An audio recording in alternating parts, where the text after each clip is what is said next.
guys, it's time to get started with Bollocks this evening, and we are here on a marvelous Monday. And of course, we are in the Bozard Ford Studio. Damn right we are, and it's Bollocks this evening, and we have a very, very special guest, and we're going to get to this special guest right after we pay some bills. I think we should. All right, and I'm going to tell the wonderful people about Bozard Ford. Bozard Ford Lincoln in St. Augustine. Their goal is to make sure your time and experience buying a car is stress-free, fun, and enjoyable. Bozard is a family-owned Ford dealership that has been in business since 1949. Bozard Ford Lincoln has been the recipient of numerous dealer awards, including being ranked #1 automotive dealership in the nation by Dealer Rater. Bozard Ford also has won back-to-back President's Awards, which is the highest honor given by the Ford Motor Company. Check them out today online at bozardford.com. For over 20 years, A to Z Roofing and Waterproofing has been St. Augustine's trusted name in roofing. From cedar shake and tile to flat roofs and designer shingles, they've got you covered, literally. Specializing in painted metal roofs for saltwater area homes with warranties up to 25 years and cedar shake shingle warranties up to 50 years. A to Z puts customer satisfaction first, free estimates, top-tier materials, and service you can count on. Visit A2ZRoofingandWaterproofing.com. A to Z Roofing, protecting homes from the top down. All right, and we got to talk about the great people at Mr. Electric. Need a trusted electrician in St. Augustine? Call Mr. Electric of St. Augustine, local veteran-owned business providing expert residential and commercial electrical services across St. Johns, Flagler, and Putnam counties. From panel upgrades and lighting installs to safety inspections and EV chargers, their licensed pros do it all, with upfront pricing and satisfaction guaranteed, backed by the neighborly done right promise. Flexible scheduling, no surprises, just dependable hometown service. Call 904-829-1217 today or visit online and request service. That's 904-829-289. Whew, dyslexia and numbers even got me. Oh, yeah. We'll try that again. Job. 904-289-1217. Mr. Electric of St. Augustine, your local power experts. That'd have been terrible calling. You okay there? That'd have been terrible calling the wrong person. I know. Right. You are Mr. Electric. Right. I just heard it. When you're in the mood for a great breakfast that you don't want to cook at home, you're in luck. You have a choice of two, whether it's hubcap-sized pancakes, creative omelets, or a burger and fries. Both Anastasia Diner and Moultrie Creek Diner are neighborhood favorites. The coffee's always hot and fresh, the service comes with a smile from new friends, and each meal is a chance to make memories while you share stories. It's more than the food on your plate. It's the sense of community that comforts you while you eat. You wrote that one. Yeah, but I wrote enveloped you. You wrote comfort. Who envelops? It's a warm embrace, like the pancake if you put the sausage in it, like a pig in a blanket. Who uses that word? Envelop? Let me envelop you. No, let me comfort you. You don't envelop someone. Well, you can comfort and envelop them. Who envelops? Wrap your arms around them. Okay. All right. Meanwhile, back at the ranch, it's more than food on your plate. It's a sense of community that comforts you while you eat. There you go. And envelops you at the same time. Yes. Enjoy a meal at either Anastasia Diner or Moultrie Creek Diner and tell them Andy sent you. Yeah, envelopes you. Right. All right. We also have other amazing sponsors. We have Brightway Insurance, St. Augustine Pirate and Treasure Museum, St. Anastasia Construction Group, Solar Stick, Bear Kresge and Associates, Powell Heating and Air, Meehan's Irish Pub, A.D. Davis Construction, St. Augustine Distillery, and Citygate Spirits. All right. That's an amazing group we got right there. Mm-hmm. We have paid the bills, Lenny. Yep. Now, Lenny, I didn't tell you who our guest was. So I'm going to allow you to give the introduction of our guest, because you were very excited about having him in, and you thought I was going to put him on the morning show, which we talked about. But not made me happy. He is here for you today. We have the pleasure of having the ringmaster extraordinaire, the circus creator, Mr. Kevin Venardos, in the house. Hi, guys. And Kevin has been coming down to St. Augustine since, what is it, 2019, did you say? 2017. That's when I first met you then. Yep. Because I first met Kevin on a Saturday morning at the Amphitheater Farmers Market. Before his circus had even come to town, he was just generating business and word of mouth. And you and I had a great conversation, and then another one the following week. And when that circus came to town, we got tickets, and we were there. And it's wonderful. Oh, thanks, it's man. Wonderful, Kevin. You do it in the parking lot of the amphitheater. Tickets are on sale now. You can get the tickets. I recommend it because it sells out. It has become a local holiday hit in St. Augustine. It's become a family tradition in my family. Tradition that's the dream. I'm too excited You for are this. super excited, and I'm so happy that you're happy that Kevin's here. And Kevin, thank you for coming in. You're welcome. No, but you have It's a something pleasure to be here. so cool and unique. Mm-hmm. You own a circus, man. There aren't too many people that How cool is that? can say that. I mean, it's the result of me following my dreams. Yeah. But it's also the result of a team of people who are making it all possible. So to say you're the owner is, I'm nothing without the You are team. the ringleader. The ring master. Tony Soprano, Jimmy Hoffa, those guys are ring leaders. So Right. the guy at the circus is the ring master. Ring master. All right. Let's get our phraseology down. Right, please. we don't want to make anybody upset. No, right. I was actually born and raised, well, I was born in Silver Spring, Maryland, but then I lived a lot of my young life in northern New Jersey. Mm-hmm. So the route that Tony Soprano drove back through the Lincoln Tunnel, my dad came back in, he would go up the Palisades and then come across the George Washington Bridge. Across the George Washington Bridge and then go up the Palisades to get back home. And so that is where I grew up. And you're either Jewish or you're Italian. Or, the diversity of New York City is all around there, but those cultures are such a part of my imagination. So, And how to find line of difference between the two. yeah, Speaking of somebody who's half Italian, half Jewish. that's awesome. I know what good bagels are supposed to taste like. Exactly. But that's, yeah. But Kevin, tell us a little bit how you started, because if I'm not mistaken, you worked for Ringling Brothers as their ringmaster. Yes, well, because I grew up next to New York City, my folks took me in to see shows when I was a kid.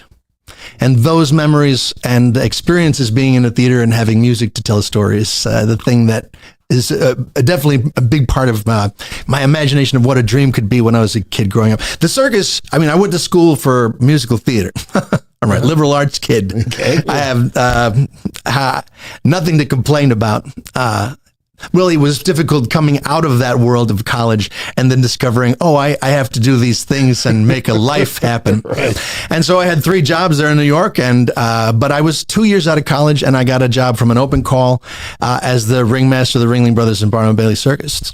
It's for a singer. Yeah. It's a singer who wore sparkly outfits and pointed at people doing amazing stuff. And you can talk with your hands. And at the time, I mean, there were elephants and floats and 300 people on the show.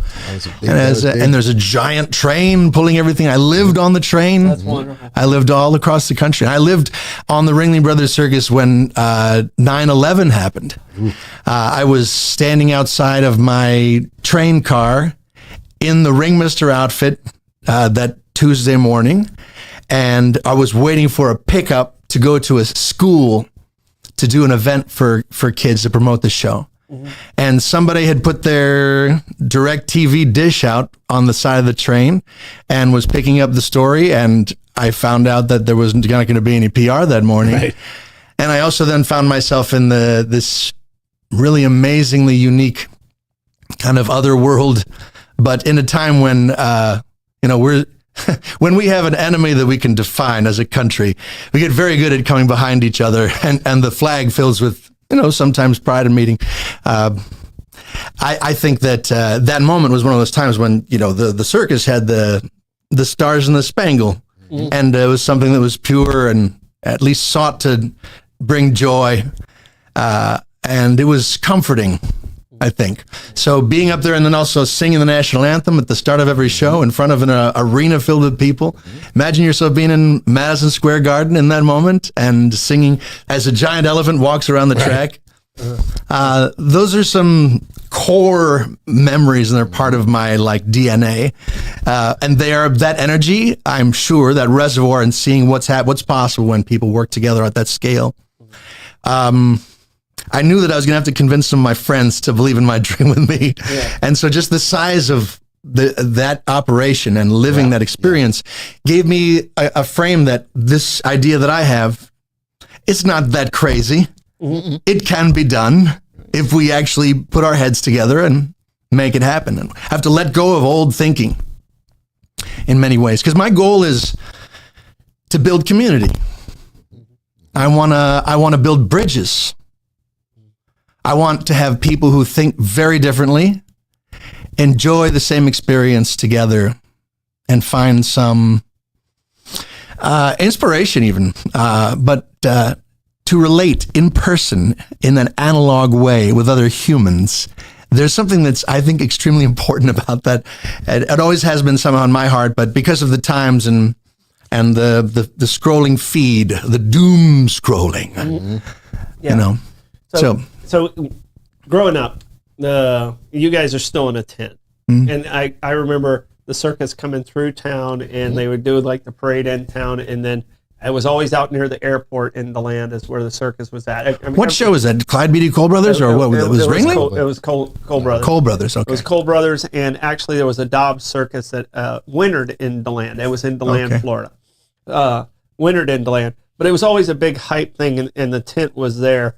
And I think when I first went to your circus, that took me back to my childhood. Yes. And I was always the class clown. Like, so when you were at your first circus, did you associate with the ring master right away, or because I always associated with the clown, obviously not the strong man. I was always, I always wanted to make people laugh and have that. So, question for you too, Lenny. Who did you associate with as a child in the circus? Because everyone kind of gravitates towards somebody. When I was growing up, I'm Gen X, so I'm about to turn 50 next year. So for some context of when these things, born in the 70s, I know at least there's, I'm that much not. I'm not old. I just want to make that clear to everyone listening here. I am not old. Yeah. I'm not there yet. I've got a few more months while I'm still 49 here. But it's just I feel a sense of nostalgia for the circus that I am portraying in this world that I've, with the help and collaboration of so many different artists. And, it's not just what I imagined, but what was possible. What it's come to be is just an evolution of that. But so many people who come to see the show, they never saw something like this before, really. Mm-hmm. Right. But they saw Dumbo. Right. There are images that are woven into the fabric of our collective imaginations and, generationally as Americans. And I think the circus is in there in some ways. I think there's been a long pause while there's been some hairy feelings and divisiveness, And I mean, I'm tuned into the circus. I don't know how many people here actually have seen a circus in the last while, but it's about building that community. People have entertainment and access to immediately changing the subject. The circus is about humans physically interacting in a space. And the thing is that if I put our circus in the right place, we end up driving families who buy tickets.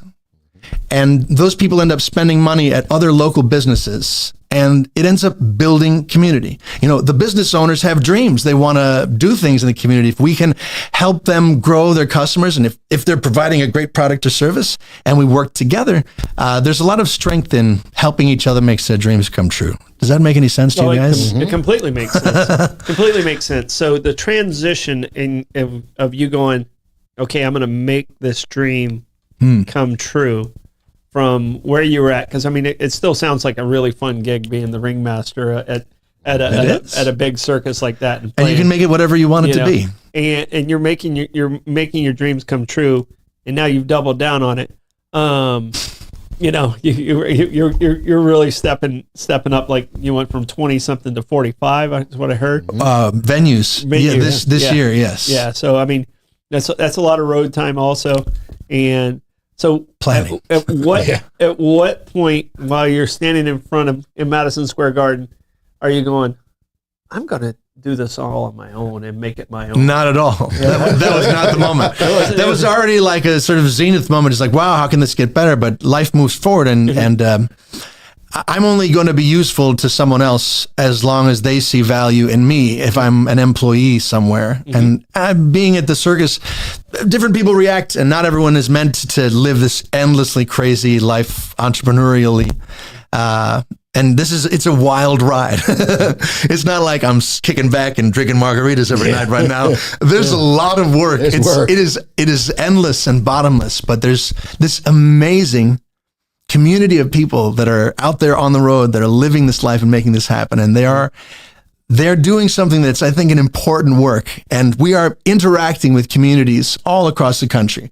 And some of them wear red, some of them wear blue, some of them wear rainbows, some of them ride in on a donkey, some of them ride in on an elephant, if you get the picture, if you know what I mean. And we are making them all, we're breaking down sort of walls, bringing people together in a way that I think is so healthy and good. Because the only way we will ever move forward is together. That is like the message of the circus, and it's what I want to spend my life sharing with people, inspiring them to recognize that. Yeah, it's hard to be unhappy once you walk into the big tent. Once you walk into the big top. That too. It's supposed to be a hug. Just if you think of those cartoons you used to watch as a kid in that magical land where anything was possible. And my wonderful friend Dave Letterfly, relationship collaboration that we've had for now many years, but virtually everything inside the circus is hand painted. All of the banners, we do these things called fun boards, where I have some weird scenes where you can put your face in, and it's like a shark at the bottom and a guy jumping off at the diving board at the top, 300-foot tower. So everything in there, even the VIP wall that has all of our logo on it, repeated like 30 times, all of that is hand painted. And I think that on some level, people feel like a vibration that it's from a simpler time, and there's a breath that happens. So that's one of the parts of our magic. And even when you get to be old like me, the circus still makes you young. Yeah, good. You know, it just brings you back to your youth.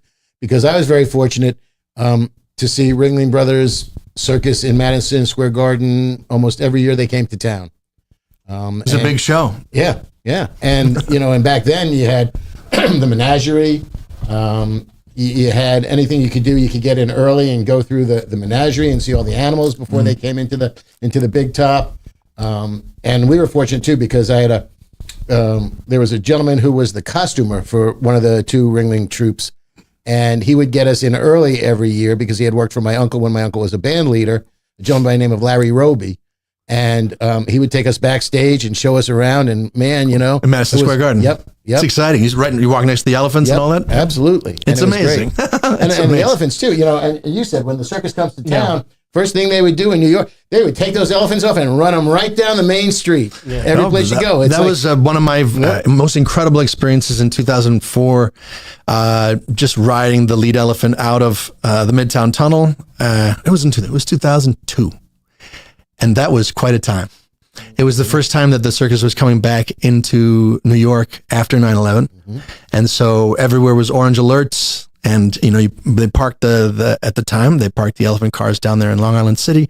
You walk through the Midtown Tunnel and then across 34th Street to get up into the garden, because you can't come up through Penn Station. There's no way the elephants could fit. Those are tough stairs for me. Absolutely. And they're not fitting on the escalator.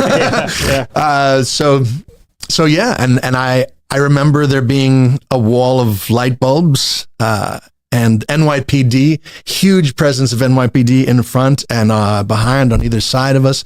And yet there are people defiantly with their kids on their shoulders out there along the street and just screaming at us and waving and feeling that. It was an incredible time for anyone who's aware of that time, for so many horrible, but also amazing and inspirational ways to things you discover about each other when you go through a tough time. So anyways, all that energy is encapsulated. It's in my blood. Yeah. And that is part of what led me just to keep moving forward with what I'm working on. Yeah. And I'm a huge Cirque du Soleil fan. A fan. I mean, I've seen like 8 or 9 of the different ones, and they're amazing. It's an amazing thing. Absolutely amazing. But I think you bring a taste of that in your circus. I've been 2 or 3 times. I haven't been in the last 2 years. I will be there this year. Right on. because my 6-year-old is ready. It's a good show this year. Ready for the circus. But with that, the amazing acrobats, the talented people, how do they come to you at this point? Because you've been at it for a little bit, or do you seek out and recruit like, hey, that fits really well into the flow of a show? So how do you put that together? The human capital at the circus is the absolute most important part of everything. And there's no real distinction in my view in terms of artists and team. That there's the performers are over here and the people who work on the tent are over here, that we're all separated. Operationally, we are, of course, we do have some people working remotely on permits and various other things, but at the unit, we are a team. There are people that have a broader set of responsibilities than others, but there's no room for or need for managers. Mind you, this is a 22-person team, so there are some things that are still possible with a team of this size that once you get considerably larger are going to change by necessity. But we must and we have to be communicating with each other. We all need to have clear expectations of each other. We need to, as an entire team, be discussing whatever. There's no real sensitive information. If there's a personal matter, that's personal. But I talk with people about the business reports all of the tent crew, everyone's there with me. They all know what's going on. We know what attendance is going to be. We talk about what we're working on with press and how we're sharing our story. Also, we're doing a lot of work interpersonally on each other because in an intimate setting like Venardos Circus, when you walk up to the tent, I want you to feel magic at every moment, from the moment that you see the thing at a distance, that it's clean, everything is in place. But that when you walk up there, the person that's at the front is excited to greet you, that you're getting amazing customer service, that the whole experience, every moment, an opportunity we have to touch and be with you, I want it to be awesome. And if we as a team who live and work together 45 weeks of the year, just imagine that, let that sit in your brain for just a moment there. It means that everyone is the same. We're all human, but most of us live a life 9 to 5. We get through that time, and then we go back to our home, a significant other, and say, what the, this guy's a fling of a heart. And you get it off your chest. It's not the entirely healthy, I think, way to live a life, but people exist in that space for decades, for whole careers. At the circus, there's no way that we will last several weeks if we don't have that capacity to talk about. That means if you see a problem, you don't, in the middle of the workday, say, hey, you're a piece of... No. If you respect them and you wish the team to be successful, you say, I got something really important I want to talk to you about. Do you have 5 minutes to talk to me? Is now a good time, or when is a good time? You tell me. So that you're not reaching someone from a defensive posture. Right. Mm-hmm. And then 3 things. 1, you describe the issue. Cold, not positive or negative, just describe it. 2, tell them how it made you feel, because nobody can argue with how you feel. You own that stuff. And then offer a request for what you'd like to change. And in this way, if we approach this kind of problem solving or challenges, we have a much better chance of actually achieving something positive as a result of the conversation. And we're moving. Every 2 weeks, we have this intense load out, intense load in. Imagine living like that if there's some junk that's not being dealt with. So in this way, we're able to now consistently travel. We all across the country and put this thing up in 8 hours, and it's ready to go. And we do usually a 2-week run, and then we load it out and move another 500 miles to the next city. And we do that for 45 weeks of the year.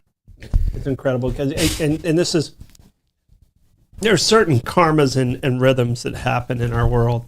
And last week, you watched Troy's 2 Cents last week. It was about disagreeing respectfully. Mm. All right. And everything you just said is pretty much what I was trying to get across to a lot of people and leaders in our society, in our community. And you just, I should have had him do Troy's 2 Cents with that. The circus is an amazing sort of culture dish. to observe these things and to grow. I mean, we're all human. We're being asked on a real regimented schedule to do a series of impossible things that we're doing like it was water off a duck's back. And that's only the result of lots of work and working on this level to be clear about expectations, to develop a deep sense of respect for each other. And also we've been able to have, there's good housing there, and we have 45 weeks. People are getting paid. We have whole families they've had their children. They become U.S. citizens. That we've bought homes, or the circus has helped them finance homes outside of the circus. Some core people that have now been with me since 2018, touring straight ahead. So to see what's possible as a family grows. You know, my family. I'm a solo owner on the circus, and I have my 2 girls are my family.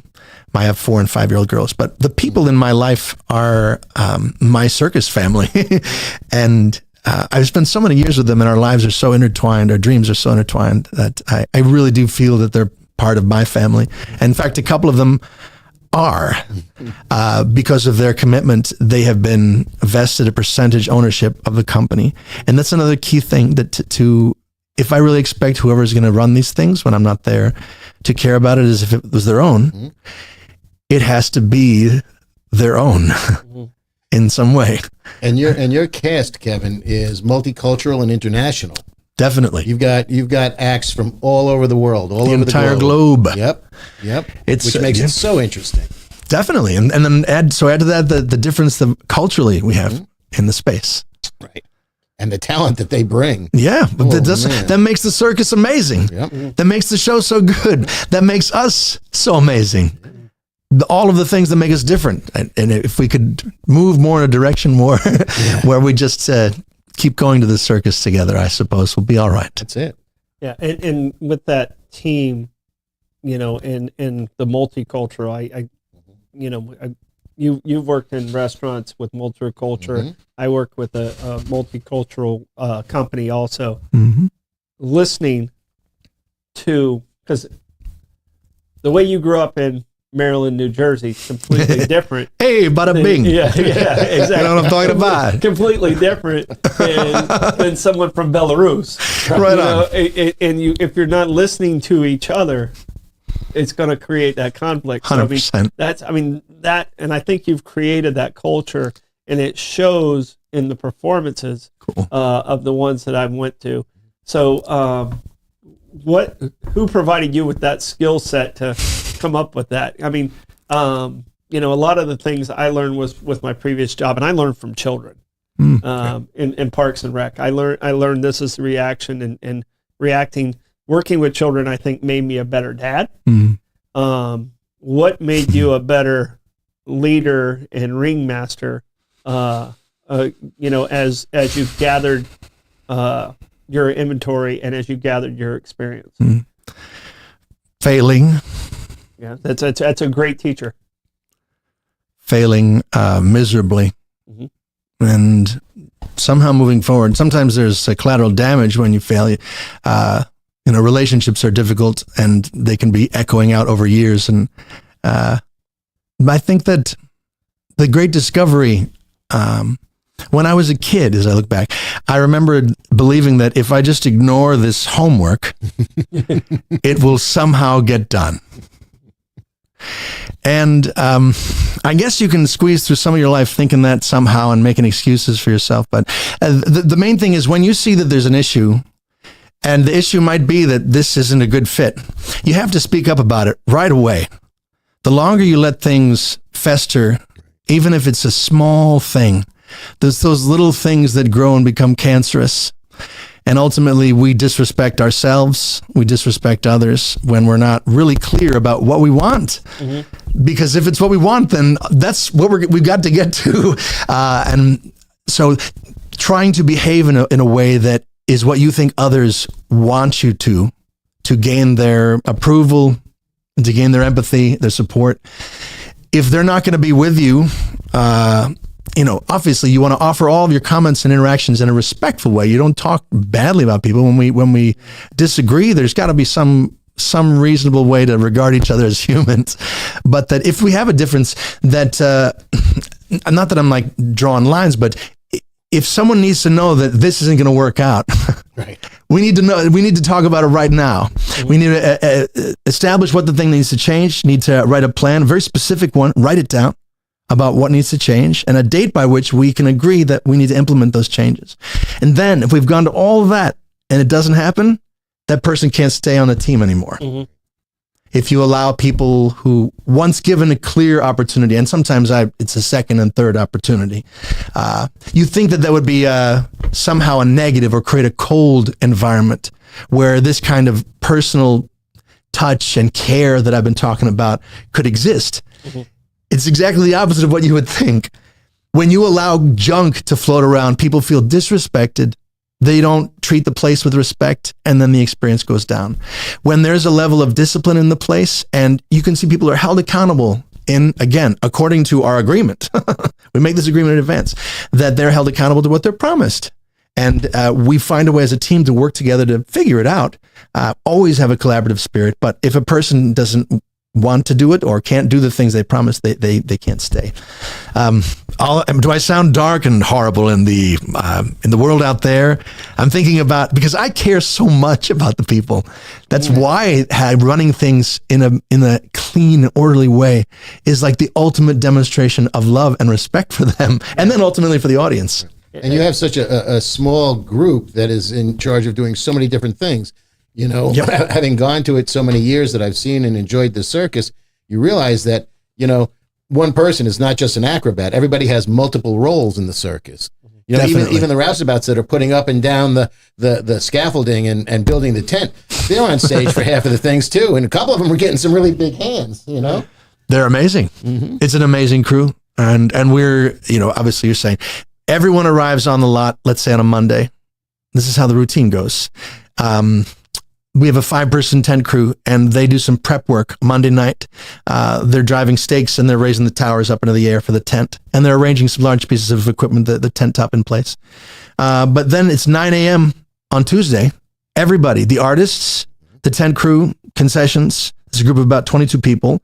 We all put that top up. We all build a big riser. We build a big stage. We hang art and curtains and lights and all the concessions equipment, and it's to the nines and dealing with all the permits and everything, put it all up. We do that together. There's no like, I'll be in my dressing room. That's the thing. A willingness. And again, it's not about you have to lift 50 pounds. You have to be who you are, whatever you got. I would never delegate to anyone something that they cannot healthfully and sustainably do. I want us to be successful. But there's so many small tasks that need to get done at the circus. If it's delegated appropriately, and we all just promise that we're going to be there for the time we need to be there for the team, and we give everything we have, make ourselves available and be present, it makes the whole in and out experience like something you're proud of.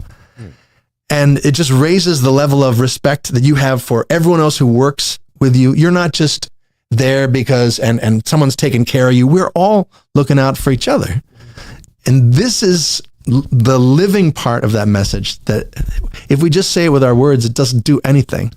We have to actually live your circus dream. I've got right there. Can you see that? Yeah. Live your circus dream. All right. Yep. So barnstorming. Okay. You know, I've traveled with an old school barnstormer. And what is barnstorming? I feel dumb. Barnstorming is like the Harlem Globetrotters. And I was with a group called the King and His Court for a little bit. So a traveling basketball show is a barnstorm. Baseball, softball. But like tricks. They go from town to town. These are exposition games or okay. Yeah. They go from town to town to entertain people. It's not it was very, very popular in the 40s and 50s. But you actually set up camp. And each one of your shows are about 2 weeks long. Oh, yes. So, I mean, you're actually setting up. And so you're going to have 45 different cities that are home for a 2-week period. For a 2-week period this year. How many of these 45 are repeats? That's a great question. That you're heading back into. You're digging in. And is St. Augustine obviously your favorite? I love St. Augustine, and I mean, this is the first city we will have ever visited for an 8th time. Yeah. which is a huge accomplishment. I count that among like the most powerful evidence of a success is how long that I've had that relationship with that city, and it's still proven to be a place where I'm providing value and it's providing value to the circus. And St. Augustine has done that consistently and grown every time we've come back. I'm incredibly grateful. I have a house here, and so there's roots here. So yeah, I mean, I love being here. And you time it out wonderfully for the city, too, because you do it in December every year. You do it at holiday time in St. Augustine, which is a magical time between the Nights of Lights downtown and everybody just being so overly festive. It's awesome. And the amphitheater's closed. The amphitheater's closed at that time. Yeah. So for the county, it's a good deal. And I'm also incredibly grateful to Gabe and the team over there at the amphitheater. And, you know, moving a circus in and out is also, it's a lot of logistics, and our friends at the farmers market are there. I've been incredibly grateful to have had very good coffee and those little burrito rolls. What are those breakfast ones down there? Oh, yeah. So many years. That guy, are you out there? What is that guy's name? I don't know. I don't know. Be careful, because if you get in a conversation with him, you are not getting out of that conversation too quick. Yeah. Right on. I mean, I'm sure he could keep up with him. His breakfast rolls are great, but boy, if you're saying that really makes me nervous. Right on. I'm So telling you. they're great people who have been looking after the place, and they have to put up with a circus that's there for a couple of weeks. I think that it's a good value for the county, for the venue.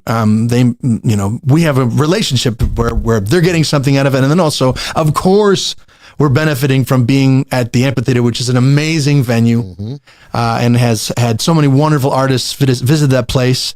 And now it's allowed us to build that relationship with all these people who come to St. Augustine for a holiday visit. And it's huge. I'm so grateful to the city for the way that they have supported our dream. And I'm so super grateful to be here at the amphitheater. And the way, because you didn't really let him answer that question, Lenny, you actually jumped in there. The way you do the scheduling and the new cities, how challenging, like, it's almost like old hat for you here is what I was trying to get to. These new cities that you have, there's always going to be hiccups and stuff like that. And you probably have to schedule around weathers geographically and stuff like that. Yes. What is the most challenging city that you're thinking about right now? You're about to go into your 2026 season. Challenging new city, some challenges that you get our audience don't think about, but if you're in charge of a circus, you have to think about this. There's so much you can do to dive into demographics about a place and research things and look at the venue. And there are certain boxes that get checked that means you might have a slightly better chance. But in the end, you have to go into a city and you have to do business there, and the people are going to show up or they don't. Now that the payroll is bigger and the operating expenses are higher, there's less of that. There's more pressure to arrive in cities where it's going to deliver. I think that if we took the circus pretty much anywhere and we just kept going back year after year, you build an audience there. But how long and how costly is that process? And so we need to find places that are going to react to our marketing campaign and our product in a way that's going to, be most effective for us. And the bottom line is there's only so much we can do. We have to go out there and succeed or fail. And key, must be able to adjust dynamically as we're moving through or leading up to an engagement. We've brought our digital marketing in-house. It's been with an agency out in Colorado for several years now. And so now our in-house team is actually handling all of the Meta and Google buys on the ads and such like that. And we also got, out of home advertising and different opportunities through the venues themselves, and also really working hard to grow what we're doing online with social media and sharing the story in that way. And so all of those things together still mean that when you are trying to expand into 45 cities, you still have to get out there and fall on your ass. And you've got to also deal with the fact that, the news feed and people's buying and spending habits as the economy evolves, it's not the world's fault or woe is me. It's what must we do to adjust to the situation and navigate in the best way possible. And we are definitely having extended ourselves to so many cities this year is a huge thing, but the strength of the relationships that we have with some key cities across the country, including St. Augustine, which is such a special place and like a beginning place, but it really is also representative of a significant success for the circus and just the community engagement. We're not making money come in unless we are generating a revenue for people in a community. Certainly not long term. Maybe that sounds weird. We're of course spending money on advertising like we would anywhere through Meta and Google, but when we can make a connection with local community, when people talk about that and it becomes part of we're in Winter Garden right now. I have people showing me photos of when their kids were infants and now, they've been to see the show the last 5 years they can remember. There's ones that were in high school and now they have their own home and family here or whatever, or out of college, whatever there's people that have now spanned a 7-year period where you think about all the things that happened in your life over a 7-year period. And it's been the pandemic and all of that stuff. Yeah. We all somehow have touchstones in experience. So they see that tent go up. There's enough of them around there now that they see that tent go up and there's memories. And that is an exponential power when you get to that place and you have a community that believes in what you're doing.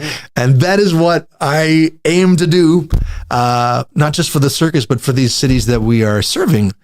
And it's a long road and it's really hard, So Kevin, for people who haven't been to the circus yet, tell them what they can expect. There's no animals.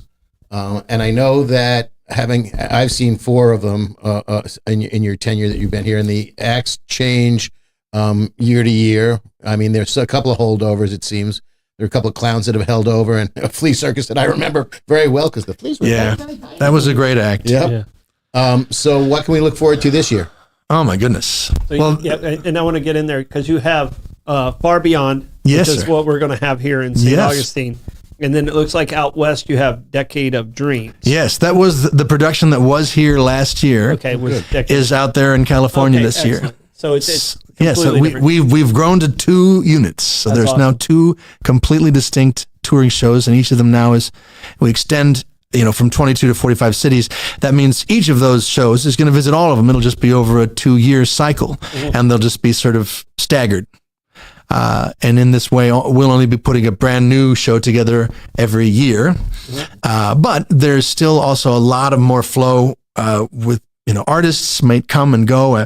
Some artists never been able to have the resources to offer such a thing, but someone who had a gig in Europe for a very fancy circus show at Christmas and needed the last month of the year off from the regular contract. So you need to find someone else to come and fill in. And when you have, 3 or 4 of these things going on, it ends up being quite a bit. I'm wearing the ringmaster hat, but... so you juggle well. Yeah, doing what I can. It's a manner. All right.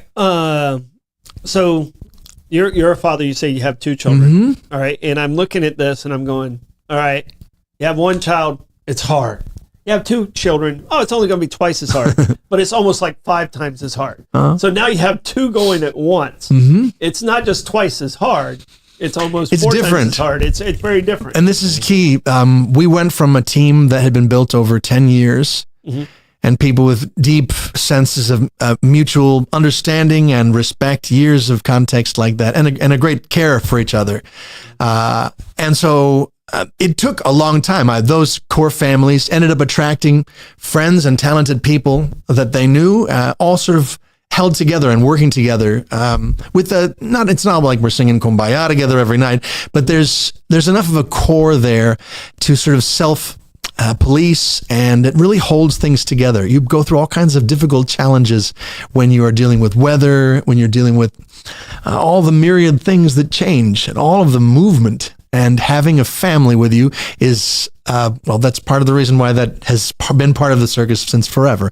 You derive value out of being together as a family. You are all working gainfully together. There's like a lifestyle about the travel. But that dynamic anyways, it makes it more difficult when the proverbial shit hits the fan, that you're not going to go flying off and splitting. You get down the road together. So doing that now, to take a totally new group of people who don't know each other in some cases, but certainly have no multi-year context. And also, this is a huge challenge. We were able to borrow the people from the Andy unit. I call it the older unit. Now my two girls are Andy and Billy. So the older unit is Andy and the newer one is Billy. So that's how we refer to them on the unit level. That's awesome. So anyways, Easy for you to remember. We were able to borrow some key directors and a tent master and operations director from Andy and bring them out to Billy's location for when they first opened this year. But that was for a week. These are the parts. Got it? All right. See you later. Good luck. Smack on the ass and go. Right. I mean, even there's so many details in setting a tent up. The SOP, the process of creating an SOP for these various departments. It was another part of the experience of growing to a second thing. And that sounds tedious maybe, but it's so incredibly important. How will you expect people to be successful at something if you're not able to clearly describe to them what your expectations are? Yeah. That's not brain surgery. But getting that and doing that hard business about, well, what really does happen and what is the order in which we do it? And let's take lots of photos and video clips and let's put it into a format where someone who doesn't know anything about this and might be flying in on a plane to help us in some case can look through this, see the videos, and clearly have an idea of what needs to happen. That's not something most of the tent manufacturers are like, you know what? We built it, but we're not going to show you how to use it because we do not want to be responsible for this. We do have amazing equipment. Canobio is our tent manufacturer, and they're the best in the whole world. So I want the good china. All right. Now, when I worked at the amphitheater, we always had one guy that was our MacGyver that's on the team. You got to have that guy on the team that, like, if the widget breaks, we go to MacGyver to figure it out. We're several layers above the original sense of MacGyver that I once did play in. Yeah. It was never in leaving someone's life in the balance there. I suppose just the importance now of looking out for that stuff is so incredible. It always was, but we are so careful and steadfast about safety and about looking out for each other. And just even the way we talk about that there's a sense of respect for that wherever we go. Don't lose a sense of that. If there's an opportunity to refresh and remind ourselves of where we should put our heads right now, let's get that done. That's where it should be. But in that way, it's just part of life. And so we've been successful looking out for each other so far. All right. Now, Lenny, you've been 6-7 years. All right. I've been to 5 of your 8 shows here. Yeah. So which act really sticks out to you? Because I know which one sticks out to me and it was the very first show that we did, and it was your aerial woman. She was absolutely phenomenal. Oh, yeah. And the hoop, just the hoop in the air? It was the hoops, and she had the ribbon. And the chiffon. Really. That must have been Dara Lacey. She's a Cuban. Yeah. So, and phenomenal. And I happened to be sitting in the front row. I was like, please don't fall. Please don't. Right. The entire time I was like, you're going to be splattered all over me. Right on. Please don't fall. But it was incredible, the talent. And I remember sitting there going, I'm seeing this in St. Augustine. Right. This is really cool. And so what act kind of stood out with you? The aerialists were fabulous, and there's a couple of I don't know if they were brother and sister jugglers or but they would juggle each other. Acrobat. I mean hand to hand. If you're talking about Manny and Ilanai Acosta, they're Cubans as well, but they've been the ones who've been with me the longest. They're in California right now. They've had 2 children, and they've both become American citizens since we've all been working together. Excellent. And they're just an extraordinary, awesome, amazing example of an immigrant story that is just beautiful. They're wonderful people. I'm so grateful for the commitment. So many people who've seen shows in St. Augustine because of that family, what that family has done with me. I owe so much to them. I'm so grateful for them. Manny, if you hear this, or Elon, I do love you. And but anyway, so it really has come down in many cases in one's life. It does. There's core people that are ultimately have such a huge impact on your life. Yeah. Well, I appreciate you drove up from Winter Garden from Orlando today just to do this. It's a pleasure to speak with you all. And we really, I'm truly, so happy. Yeah, really, truly appreciate it. Yeah. And Lenny's like, oh, we got to get. Cool. I knew I was going to get a hold of you at some point. So you knew it was me. Yeah. You knew it was me. I didn't. No, I've been pestering him to bring you in he had no idea. build up some momentum for the circus, which in St. Augustine doesn't necessarily need it. Right on. But I still want to get you in here for the opportunity to do this. I'm grateful for it, baby. Because like I said, when you and I met, you had this vision, you had this dream, and to see how you succeeded with it is just such a delight for me and for everybody who gets to go to your circus. There are so many communities across the country whose support have allowed it to continue in St. Augustine, as much as St. Augustine has contributed. I hope that St. Augustine knows that, and I wish, I aspire to be a part of shining light on what is possible when a team works together. And fostering that. I've felt a great evolution happen in my mind and my life over the last couple of decades. And I want life to be about joyfulness and gratitude. Gratitude. We have so much to be thankful for. Yeah. And I believe that if you have a deep sense of gratitude for what you have, that when you are interacting with other people, you have a much better chance of doing that with some empathy, with actually listening also to try and understand their point of view and where they're coming from. I feel that we could really use more of that energy. Something I've been working on. Right on. And my final question, because I see a lot of comparisons with you and the gentleman who started the Savannah Bananas, and that's like your next stop. Yes, we're going to Savannah. Yes, yeah, so I'm excited for that. That's like your next stop. But your energy and love for what you do and his dream and the stories cross over so much, and you bring so. He's had an amazing success. He's had a huge impact with that team and in the club and all of the players, all the performers, but all of those fans and all of those venue owners, and that's really an amazing story. Yeah, and not even that, but like you become a part. The 2 weeks you're in that community, you become a part of that community. Definitely. And I think he's done an amazing job with that. He's got a group called the Banana Fosters. He's about foster children and bringing in people. Awesome. But I see, when I see him, a lot of time I see your face at the same time. Right on. I'll take that as a compliment. It's right up there with Dick Van Dyke. It's 100% a compliment. And if you're still dancing at 99. Absolutely. Absolutely. That'll 3 cheers to Dick Van Dyke. Yeah. Oh, yeah. One of my favorites of all time.